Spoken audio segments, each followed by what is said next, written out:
And now, it's time to sit back and enjoy the Two True Freaks Internet Radio Broadcast. Attention, people of Earth. Do not resist us. All who oppose us shall be annihilated. We command the most powerful army of monsters in the universe. They are sure to defeat your Earth monsters. All those who are hearing this are now under the control of the Earth Destruction Directive.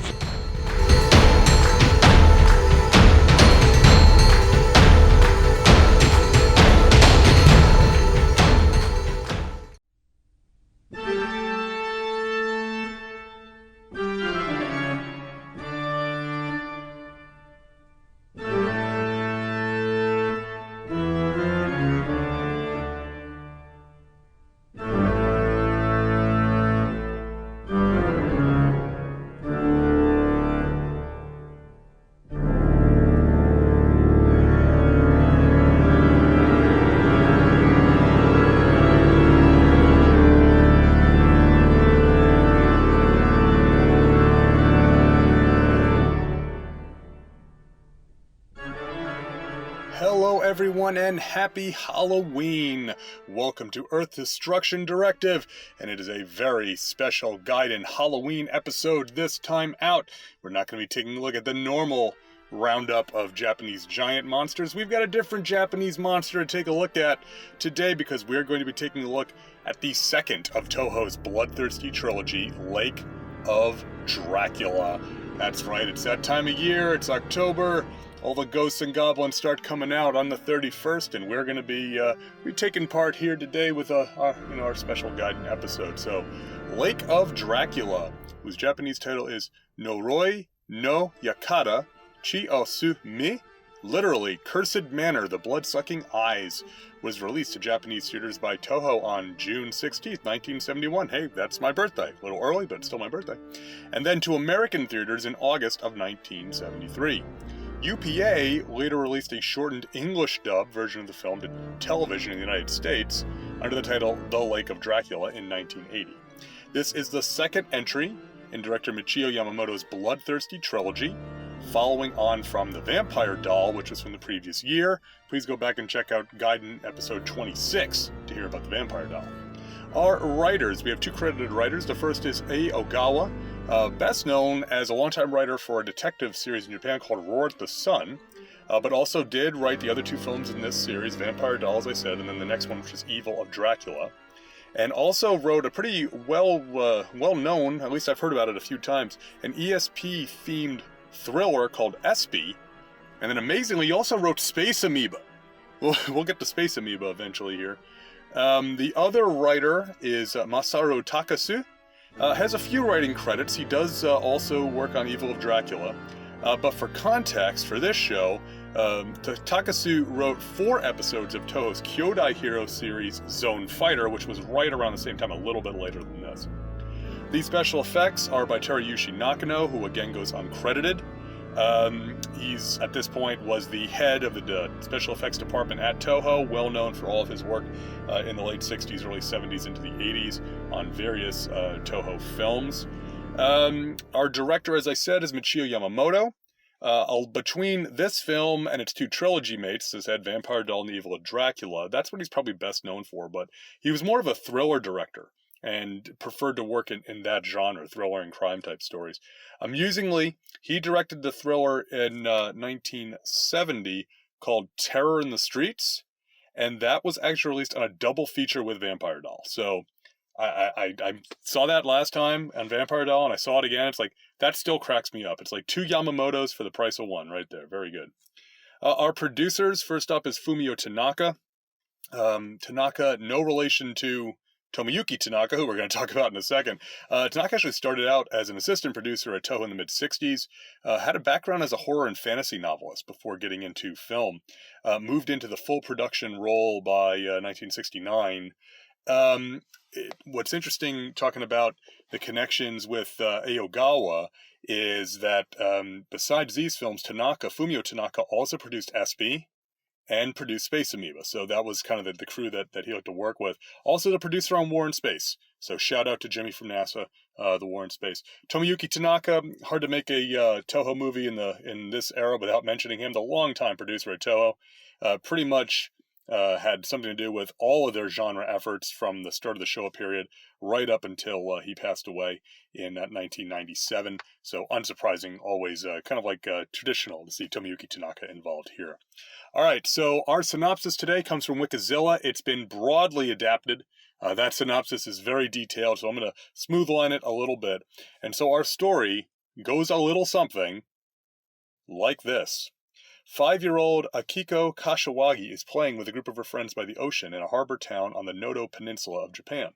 As the sun sets, Akiko's friends leave, but she stays behind. Suddenly, Akiko's dog Leo runs off and she gives chase. She follows the dog to a creepy European mansion, where an old man stares at her as she chases after the dog inside. Akiko then finds herself in front of a dead woman at a piano, and then meets a pale-skinned, golden-eyed ghoul who appears to be a vampire. 18 years later, Akiko is a schoolteacher currently staying in a house near Lake Fujimi with her younger sister Natsuko. Akiko takes her German Shepherd, also named Leo, for a walk down to the boathouse by the lake, where she greets the proprietor Kiyosaku, a kindly older man. While they talk, Leo begins to run away, giving Akiko a brief flashback to the trauma she experienced all those years ago. A delivery truck from a company called Nishihara Transport then pulls up to the boathouse, dropping off a large box. Kiyosaku asks who the box is for, but the driver only says that he was instructed simply to leave it here. Kiyosaku, promising to stop by to fix Akiko's door later, manages to bring the package inside and open it, only to find a coffin. Akiko returns to her house, where Natsuko mentions that the painting Akiko just finished, depicting a sunset except with a gigantic golden eye in place of the sun. Natsuko tells Akiko she should stop obsessing over that nightmare, and says that her boyfriend would not like knowing that she is still fixated on it. Back inside the boathouse, Kiyosaku attempts to call the transportation company about the package, saying that the label only said, quote, "From Dracula via Nishihara Transport," but he gets nowhere.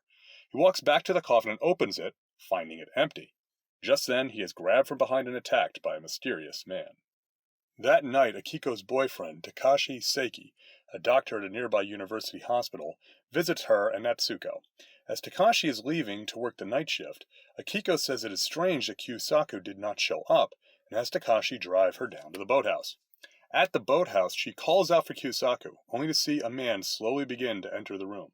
As the stranger stares into her eyes, Akiko becomes horrified as she recognizes him as the same monstrous man from her childhood nightmare. Akiko quickly flees. The next day, as Akiko and Natsuko go into town to shop, Natsuko concludes that Kiyosaku was busy when Akiko came by, while the man she saw was just a stranger who happened to be at the boathouse.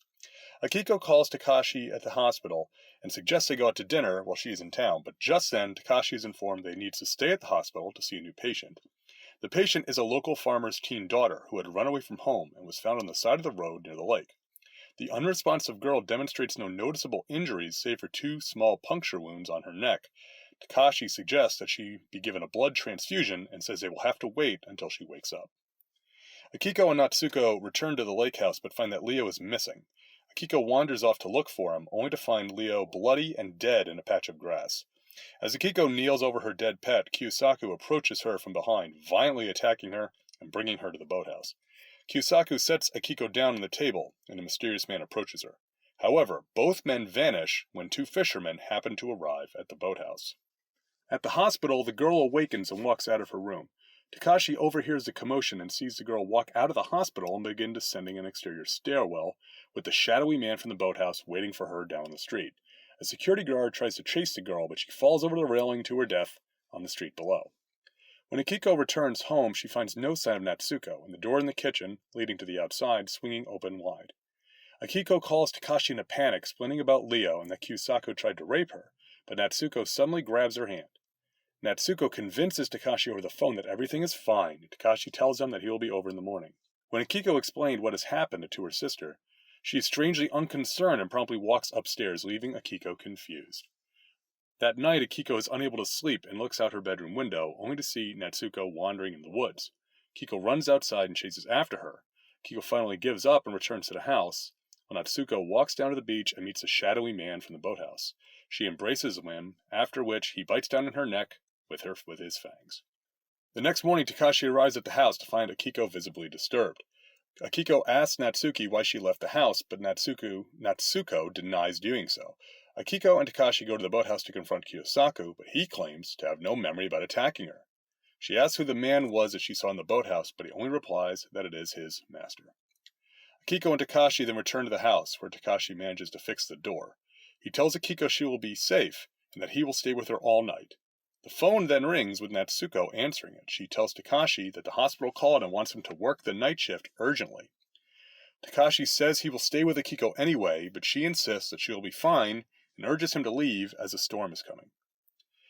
When Akiko goes back inside, she finds the lights off and is grabbed by the arm by Natsuko and brought face to face with the man from her nightmare.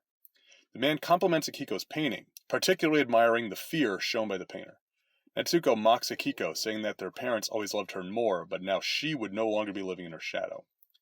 The man attacks Akiko, but she manages to get away and hide upstairs. She conceals herself in a closet and sees the man enter the room and seemingly leave after not locating her. Peering through the closet door, Akiko looks into a mirror across the room and sees no one in the reflection. As soon as Akiko exits the closet, she is grabbed by the man. Looking back at the mirror, she notices that her attacker also casts no reflection. Meanwhile, Takashi is driving his car through the storm when suddenly Kiyosaku attacks him from the back seat. The men struggle in and eventually out of the car, where Kiyosaku is startled by a nearby lightning strike and promptly drops dead. Takashi goes back to the house, arriving just before the man can bite Akiko. The stranger flees as Takashi enters the house. Akiko then throws her painting into the fireplace, where it is burned. Takashi and Akiko then discover Natsuko lying on the beach near death. While driving to the hospital, Natsuko begs her sister to cremate her body as soon as she dies. Natsuko dies before they make it to the hospital. Her body is prepared for an autopsy, with Takashi wanting to know what caused her death. In the autopsy room, Natsuko suddenly rises from the dead and attacks a nurse, biting her on the neck and escaping. Upon finding the nurse, Takashi tells the other hospital staff to give her a blood transfusion, and then takes Akiko into a laboratory. Takashi explains that he believes some tales about vampires from around the world to be true, and points to the novel Dracula, which discusses many of the traits of vampires. He asks Akiko to remember her nightmare, using hypnosis to try and get her to remember the details. While under hypnosis, Akiko retraces most of the nightmare and finally realizes it was not a nightmare at all, but actual events. When she told her parents, they insisted that it was just a nightmare, and out of desperation to please them, she convinced herself the same. This in turn led to her parents paying more attention to her than Natsuko, explaining Natsuko's jealousy. Takashi decides that they will have to go to Akiko's hometown to find the house and learn the truth once and for all. After arriving in Akiko's hometown, she and Takashi find the beach where Leo ran off. Retracing her steps, they find the delivery truck that brought the coffin to the lake. Takashi investigates, finding the driver's dead body inside. Finally, they come upon the old house. Inside, Takashi makes a sound on the piano, just like the dead woman's arms did, which finally reminds Akiko of the vampire descending the stairs. She recalls that before the vampire could get her, the old man helped her and Leo escape. They ascend the staircase and enter a room, where they see the old man sitting at a desk with his back to them. Takashi approaches the man and tries to get his attention by touching his hand, only for the man's decayed flesh to peel off before the corpse falls to the floor. Takashi picks up the man's journal and reads aloud an entry from 18 years ago. In it, the man explains that his family is not Japanese. Rather, his family knew that their family carried the bloodline of a vampire. And while it spared him and his father, he still knew that eventually vampirism would manifest again in one of his descendants, and thus built this house in an isolated area. As the man's son began to show traits of vampirism at the age of 25 when he killed the woman he loved and drank her blood. The old man was able to save a little girl and her dog, who wandered into the house, but could not save himself from his son, who bit him and drew his blood as well. The man, before succumbing to blood loss, locked his son away while he still had some of his humanity left. Suddenly, the vampire enters the room and says that after his father locked him away, he died, only to come back to life. When Akiko wandered into this house 18 years ago, he immediately knew that he wanted her to be his bride. That's kind of weird. Takashi tries to fight the vampire, but is no match for his superior strength. Natsuko rises from a nearby coffin, now a vampire as well. Takashi and Akiko try to flee into the hallway, but the vampire crashes through a window and traps them, pinning Takashi against a wooden railing, which begins to crack under the strain. Before the vampire can finish Takashi, the old man, transformed into a vampire by his son's bite, grabs him by the ankle, causing him to fall backwards into the railing, crashing to the floor below. Impaled on a large portion of the wooden railing, the vampire struggles and screams in agony as his body begins to rapidly and gruesomely decay. Natsuko then collapses to the ground, returning to her former beautiful appearance, rather than the undead creature she had become. The old man smiles and expires, his appearance returning to that when he was alive as well. Below, the vampire is reduced to a charred skeleton. Whew, boy, yeah, much like Vampire Doll before it, Lake of Dracula, it's a big change of pace, both from Toho and as well from Earth Destruction Directive podcast, so I think we should probably get right into the notes. Now, it's tough to talk about Lake of Dracula without also talking about the Vampire Doll. Now, that film was a success for Toho, at least to the point that producer Fumio Tanaka put the follow-up into production with essentially the same crew the following year. The screenplay for that second film was originally titled The Phantom Vampire, and it reflected a lot of what Tanaka wanted in it, including a desire to have the film also be set around a spooky Western-style house. Now, while The Vampire Doll, and we talked about this on the episode, something of a compromise between a horror film and Yamamoto's preferred genre of thriller, Fumio Tanaka pushed harder this time to make the film a more traditional Gothic horror, in the vein, no pun intended, or was it, of Hammer's Dracula series, which was winding down by this stage in 1971. With this as its origin, the similarities of Vampire Doll are unsurprising given the similarities in the crew, but you can also see the reason for the changes given different motivation. Now, generically speaking, horror is a genre whose generic elements can lean one of two ways. There are certainly generic items which identify a film as horror, and we have some of those here. Now, vampires, of course, but also the old dark house, coffins, and nightmares. Now, of course, not every film featuring these items is horror, but they are commonly found in horror stories. Now, conversely, horror is also defined generically by the elicited response from the viewer, namely, to make the viewer scared or uneasy. The other genre that's like this, of course, is comedy, which just wants to make the viewer laugh. Lake of Dracula certainly demonstrates this elicited response generic definition as well.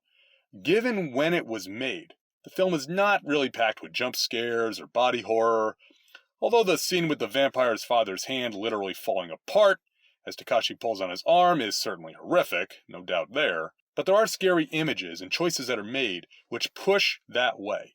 The scene of the vampire Natsuko grabbing the nurse's arm on the autopsy table, or her rising out of her coffin in the finale, are both really well shot and effective. Similarly, the scene of our vampire seducing and embracing Natsuko, with the bright red tempera paint-style blood running down her neck, really quite effective. When Kiyosaku is attacked by the vampire, the deep shadows and contrasting lights make for a classic Gothic horror set piece. And talking about Kiyosaku, when we see the dead body of Leo, I was immediately brought back, of course, to the dogs fighting in Profondo Rosso in deep red. So that alone is an unsettling and disturbing image. Even something as simple as the blood-red sky in Akiko's memory stands out and holds our attention. Ultimately, while there is a lot of story here, you heard it in the synopsis, characters come and go, Akiko is being menaced by vampires and their thralls and what have you, in the final analysis, Lake of Dracula relies more on the mood that it creates to be a compelling horror film. Now, between the visuals that Yamamoto and his team create and the performances of our cast, the entire package assembles itself into a very solid whole of a little horror movie. The most recognizable cast member is Shin Kishida, who plays the vampire, probably best known to Earth Destruction Directive fans as Ken from Return of Ultraman, but also had a memorable turn as the Interpol agent Nambara in Godzilla vs. Mechagodzilla a couple of years down the road, 1974. Check out episodes 6 and 100 of Earth Destruction Directive to hear about that, although personally I way more recommend episode 100. Kishida doesn't get much in the way of lines or screen time, but every time he's on screen, the combination of his physical acting and his makeup mean that he is completely arresting. From the very first time we see him, he makes an impact. Much like we have talked about in the show before, the vampire makeup is not necessarily striving for realism. Now, when I say realism in this context, what I picture in my mind is Christopher Lee's Dracula, right? Kishida's vampire, with his blue skin and optically enhanced golden eyes, tacks in a much different direction, but one that is just as memorable and wondrous. A really pleasing turn here, and as most of us know, the success of a monster movie generally rests on its heavy, and Kishida performs admirably in that role. Amusingly enough, Kushida returns as the vampire in Evil of Dracula, but not as the same character. Well, there you go. Akiko is played by Midori Fujita, who, according to IMDb, this is her debut, but that may or may not be accurate. Sometimes with foreign or non-American actors and actresses, data is a little spotty. In any event, she does not have many credits, with all but one of them coming in either 1971 or 1972. That said, I think Fujita does well with her role. The heroine in a horror movie often not tasked with much other than being scared, and she acquits herself nicely in that role.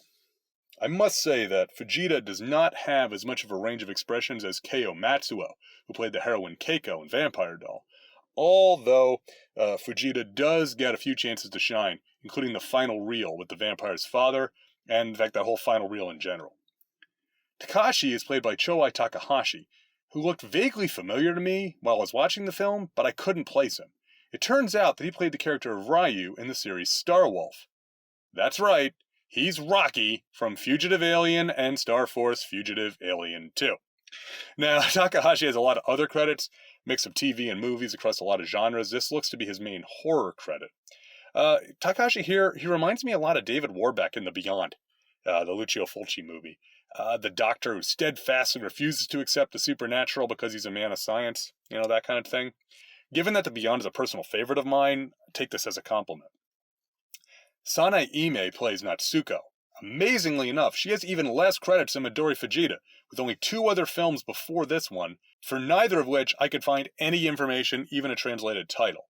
Now that doesn't stop her from being absolutely wonderful as Natsuko, both the coy and teasing younger sister, and then the cruel vampiress. Helps that she looks incredible in her vampire makeup. The scene of her with the fangs and the little smile she has, really, really nice. The last cast member I do want to mention is Kaku Takashina, who plays Kyusaku. Now, Takashina is a long-time Japanese character actor with over 160 credits to his name. It's mostly Chanbara and gangster stuff, but he did appear in 11 episodes of the Toei Tokusatsu series Robot Detective. Now, Robot Detective is about, well, I think you can probably figure that one out. He does great character duty here. He's equally convincing as the kindly older man looking out for the young lady, to the dead-eyed brute who assaults her while under the vampire's thrall, including slapping Akiko across the face at one point. Yeesh, really great performance in a secondary role here. Now, naturally, as I said, there are similarities to the Vampire Doll, given the crew involved and the production's background. But there are a couple of odd things which toe the line a little too well. First off, anytime someone is sitting in a chair with their back to the protagonist, at this point, we can safely assume that they are in fact dead. In 2 movies, we've had that trope 3 times. Similarly, I must assume that Iogawa was legitimately interested in hypnotism, as that becomes a plot point in both films. Ogawa also seems to like the idea of a vampiress being beautiful in death, as both Yuko in Vampire Doll and Natsuko here are described as such. Yamamoto must like throwing dummies off of things, because we get a dummy fall in both movies. Another oddity, the word vampire is first uttered in Vampire Doll at the 56-minute mark. Here, the word is said at minute 53. And finally, it would not be a Toho movie in the 1970s without a little stock footage. The scene of Akiko and Takashi driving to her hometown in the final reel is borrowed directly from a similar shot in Vampire Doll. Why shoot something new when you shot it last year? Overall, Lake of Dracula leans even harder into that European-style Gothic horror aspect than Vampire Doll, and differentiates itself nicely in that manner. Now, despite being set in the modern day, the film avoids some of the, what I would call, modernist trappings, which Hammer was doing at this point, instead presenting a more straightforward vampire movie, now albeit one with a unique setting. It does have a few spots where it bogs down a little bit, not an uncommon phenomenon for Japanese films in this era, at least for me as a Western viewer, but it keeps the viewer's interest throughout. The horror visuals and makeup are striking and effective. It doesn't break a whole lot of new ground, but if you have any interest in the traditional sort of vampire movie, I think you owe Lake of Dracula a screening. Now, if you would like to own Lake of Dracula, you are in luck. The Arrow Video Bloodthirsty Trilogy box is still available. It's all 3 movies, as I said, Vampire Doll, Lake of Dracula, and Evil of Dracula. It goes for around $28 on Blu-ray on Amazon. Great set. I picked that one up. It really does look wonderful. Very nice. Looks nice on the shelf, too. So that's the only real option you have for disc. Now, it is on Tubi TV, along with the other two Bloodthirsty Trilogy films. Now, that is free. It is ad-supported, but it is free. So if you are on the fence, want to try something a little out of the ordinary for your Halloween viewing this year, fire up your Tubi machine and go check it out on there. So now I throw it to you, the listener. What do you think? Have you watched Lake of Dracula? Do you think it works better or worse than Vampire Dolls, a straight horror movie? How do you think it compares to the Hammer films from the 50s, the 60s, the 70s, or even the Universal movies from the 30s or 40s? Write in and let me know. I would love to hear about it. Earth Destruction Directive at yahoo.com. And I said this is atypical fare for us, so I'm very curious to see what everybody thinks. All right, thank you, everybody. That's all I've got. Appreciate everybody downloading and listening to the show. I want to just say real quick, of course, Earth Destruction Directive is for everyone. If you're interested in Japanese giant monsters, or apparently Japanese human-sized monsters, from this episode, you can interact with the show however you feel comfortable. All are welcome. You can email me at earthdestructiondirective at yahoo.com. You can find me on Facebook. You can find me on Twitter. You can find the show on YouTube. Just search for Earth Destruction Directive. I'd love to hear from you. Hope everybody comes back for our next regular episode. Hope everyone enjoyed this special Halloween Gaiden episode. So until then, let me say thanks for listening, keep 'em stomping, and happy Halloween. This has been Earth Destruction Directive, a Daikaiju podcast, produced and created by me, Luke Giaconetti, as part of the Two True Freaks Internet Radio Network, available at twotruefreaks.com. This is a fan work celebrating the history and culture of Japanese giant monsters. All movies, TV shows, comic books, characters, and other intellectual property is copyright their respective copyright holders, and no infringement is intended or implied. If you would like to send an email to the show, you can email me at earthdestructiondirective@yahoo.com. I try to respond to all emails, and if you send in some comments, I will read them on the show. All episodes of Earth Destruction Directive can be found at twotruefreaks.com. You can also find the show on your favorite podcatcher. Just search for Earth Destruction Directive. You can even leave a review on your podcatcher of choice if you'd like. You can find me on Facebook. Just search for first name Luke, last name EDD. You can also get in touch with me on Twitter. Just search for the handle @LJacone. That's LJACONE. The theme song for this podcast is Future Gladiator by Kevin MacLeod, downloaded from Incompetech.com, licensed under Creative Commons by Attribution 4.0 license. Thanks for listening, and be sure to come back next time for more city-stomping fun here on Earth Destruction Directive.